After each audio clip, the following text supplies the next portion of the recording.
So, okay, let me ask you this. And I realize I'm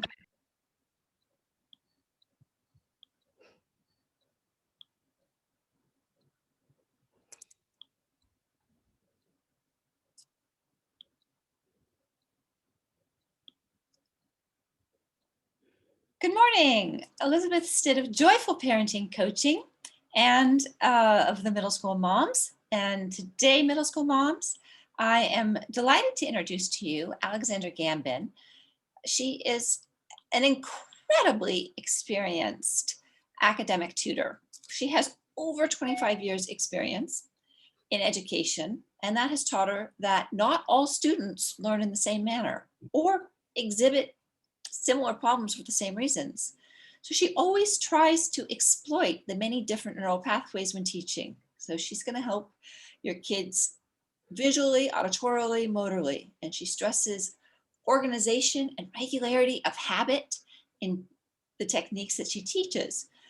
She helps with things like examining a text, looking at a primary source, looking at a test, how to take notes, how to write outlines for essays and research papers.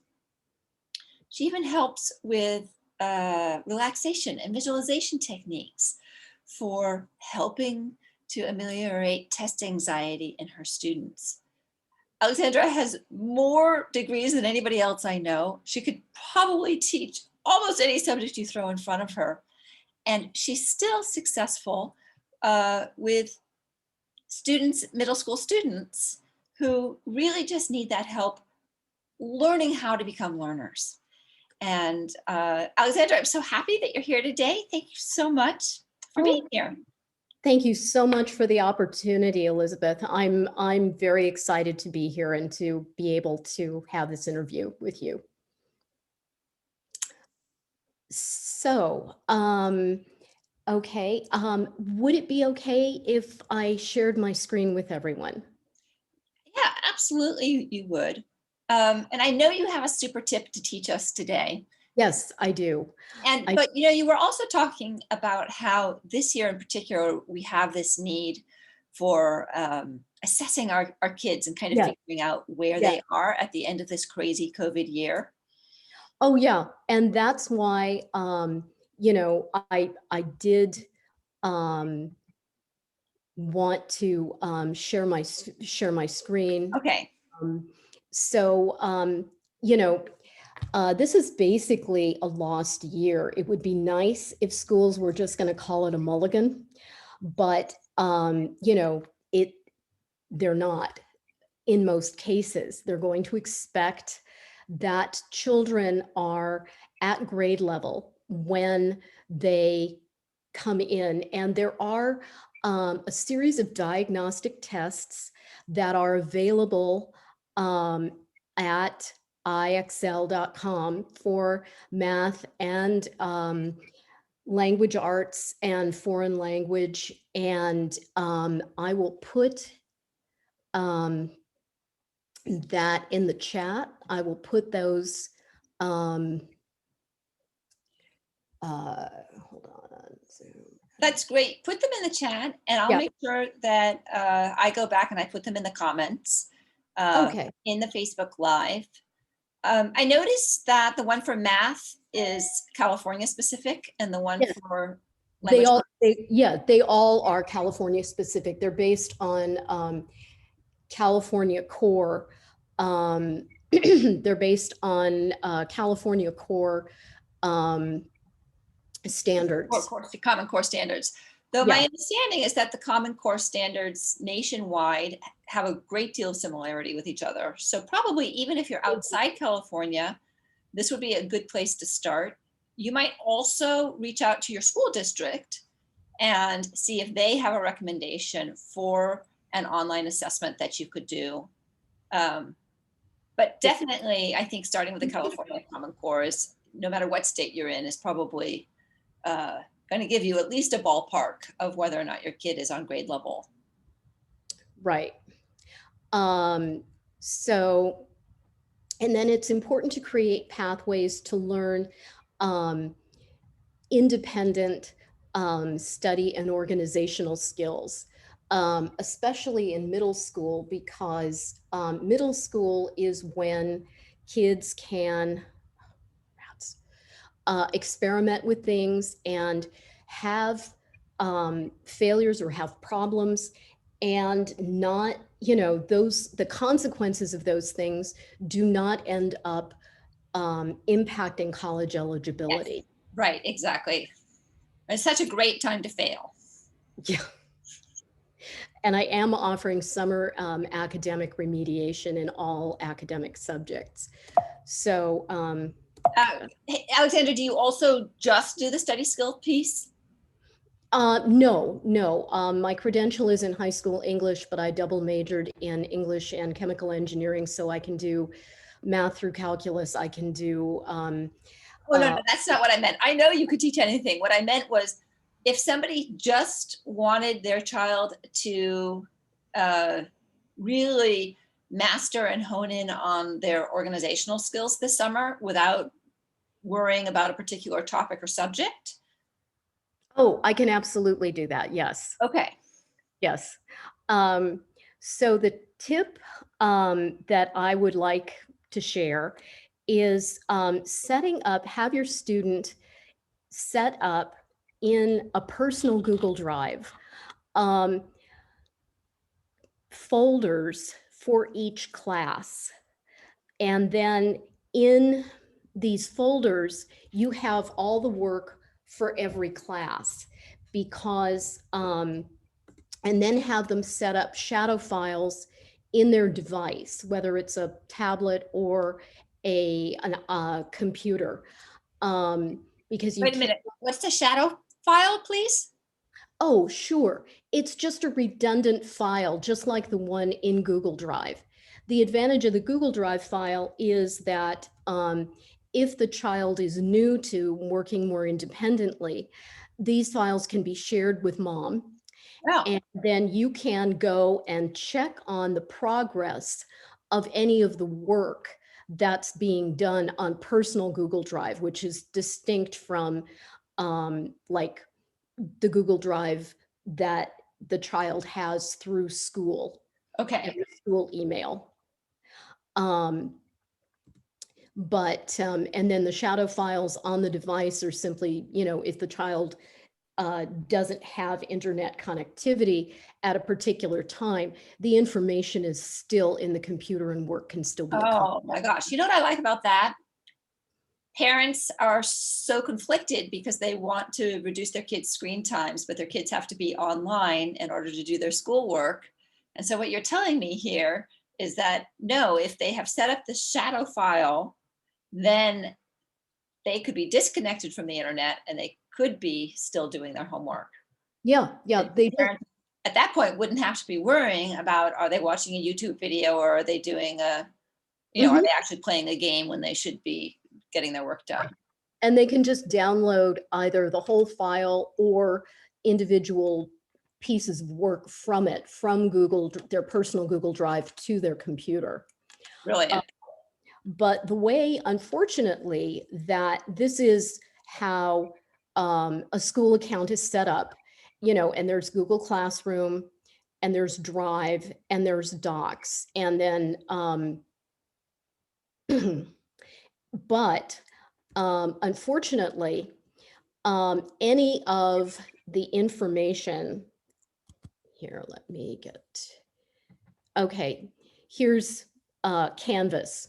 So Canvas, Schoology, Google Classroom are all set up the same way. So all of the assignments in here get downloaded as documents, and these documents are then this would then be downloaded to Google Docs. And Let me just be clear. So the teacher has downloaded it into Google Classroom, and mhm, a child comes and finds it, and yep, then they download it into their own Google Docs.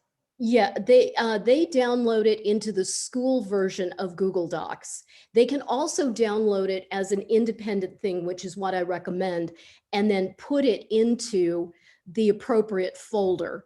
You know, this one's for social studies, but you know, there would be, you download that as a PDF and then just upload it to the math folder.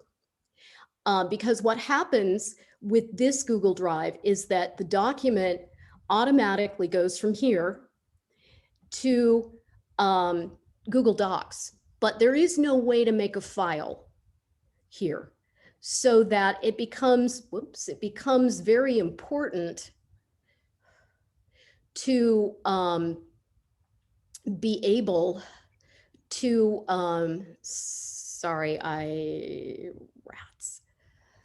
So I've brought it down into my Google Docs. Yeah. It just has the general name that the teacher's given it. Right. So I It have doesn't to have, move it into my Google well, you can, Drive so that I you can can see the download it. Yeah, you can download it directly and just as a PDF and then upload it from your computer to your personal Google Drive. But what happens automatically is that the document goes from here into Google Docs, but it's the school Google Docs, and it'll just have the general name, so that all of these assignments are just in here with names on them. Lesson 11 quiz. Oh my gosh, that's hard, because how do you know whose lesson that is? Like, is that social studies or science? Exactly, exactly. And Okay. there is a Google Drive through the school, but unfortunately, here, if you go into, you cannot make a folder and put documents in it. And any document you generate in a particular folder, even one you make, is just going to take you to docs outside of the folder. Okay.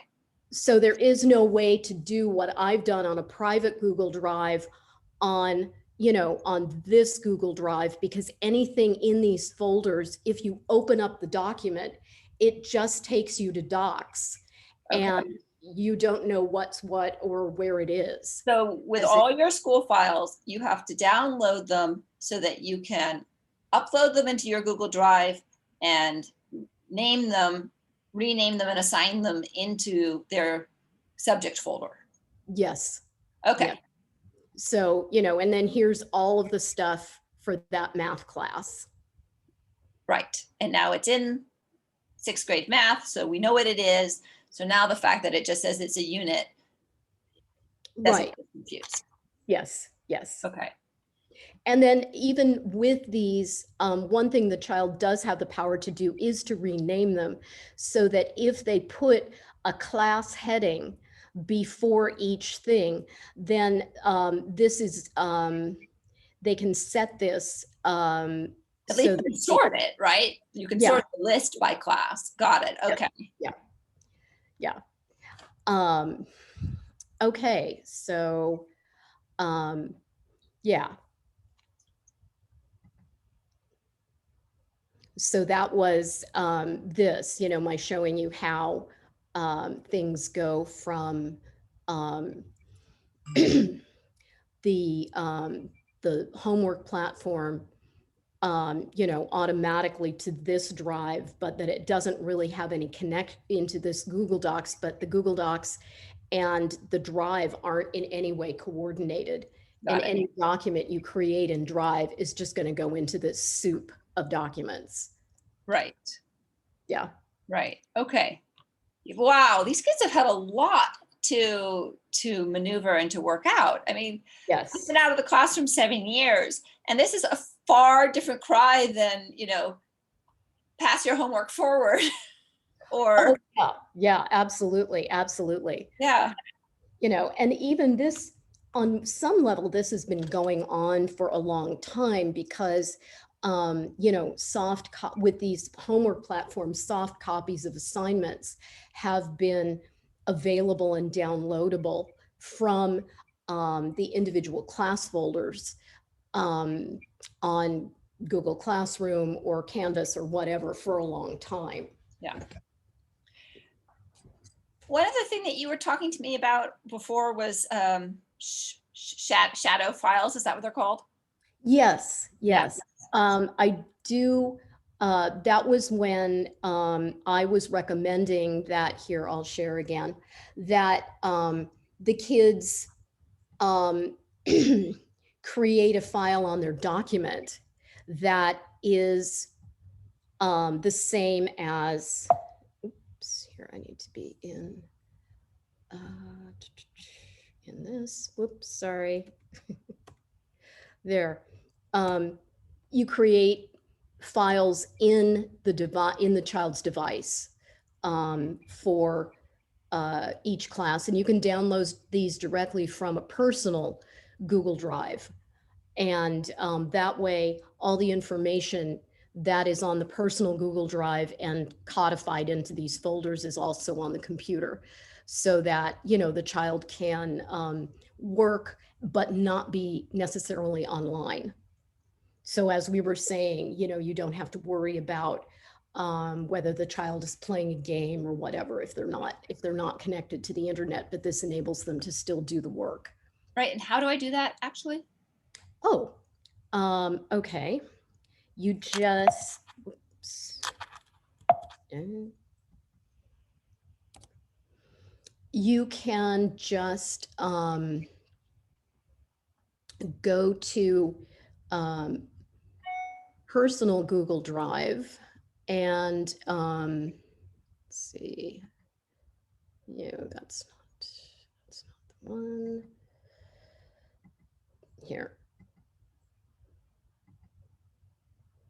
You just drag and drop so that if I want to download a file from here, right, all I have to do is, you know, open my browser, go to documents, and then I can just drag and drop the whole file. Onto your desktop. Yeah. Okay, great. Great. And that's got all the that's the Yes, dragging that's the folder, everything in it. Yeah, yeah. and it has all the files in it. Yes. And how does the work that I have done from the desktop get integrated back into the folder online? Oh, really easily. So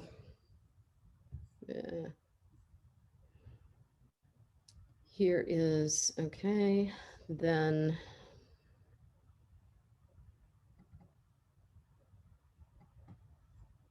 oops, like that. You just come right back up to it, and it's gonna update it. Fabulous. Wow, Alexandra, it's really good to see this concretely. Mhm. And so I've got two big takeaways. Tell me if I'm right. One is that kids need a system for within their own Google Docs, they need a system for labeling and sorting into folders their Yeah. schoolwork so that they can access it easily.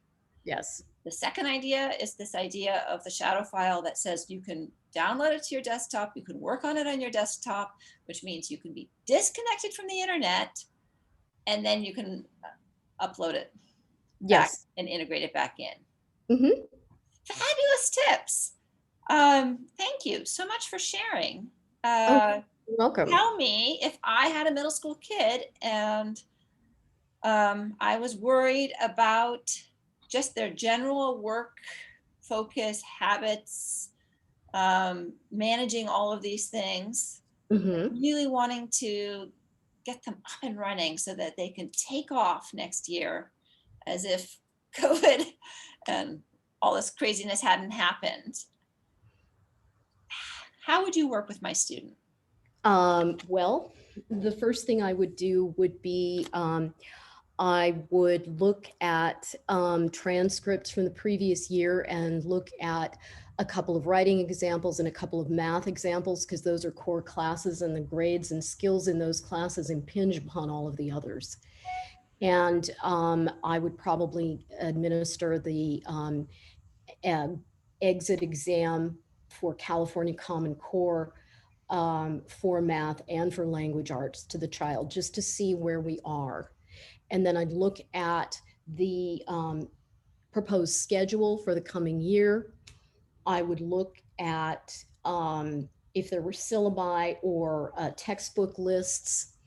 Then I would look at those and I would craft a summer program that would speak to remediating gaps, but specifically with an eye to optimum performance in the fall with what's going to be studied in the fall. Yeah. And is that a 1 hour a week meeting, a couple hours a meeting? What would your recommendation be? Well, that really depends on on the child that I'm dealing with, and it depends on how much remediation needs to be done. Um, and it depends on, whether I'm working with a neurotypical child or a non-neurotypical child. So I can't answer that entirely specifically, but I would say that it would be, either 2 or 3 1-hour sessions per week, or it would be 2 or 3 hour-and-a-half sessions per week. And I can easily work around family vacations and that kind of Yeah. thing. Do Um, you do any group classes for I do. I am offering group remediation if you have a group of children who are at the same grade level and who will be matriculating then um, into the same school or into a school in the same district, so that the course syllabus and the textbooks right? used the Yeah, same. exactly. So you could align everything. Yes. Wow. So like, I imagine that if I had a middle schooler right now, I might want to get together with some other families and say, hey, what if we Oh, uh, yeah. And I always make sure with all of my students that all of the online organization is set up before school starts. And then all of the, back in the day, I've been doing this for 30 years. So I used to do this with ring binders yeah, and separator sheets right, and right. all Yeah, of that, exactly. and now it's just largely a different format. All right. Well, thank you so much for coming today. This has been absolutely fabulous. Lots of good advice here. And I hope parents will reach out to you. And Oh, because it sounds like this would be a great way to get kids off and running. yeah. Well, thank you so much for the opportunity. And I hope everybody has a safe and happy summer. Me too. Thanks, Alexandra. You're welcome.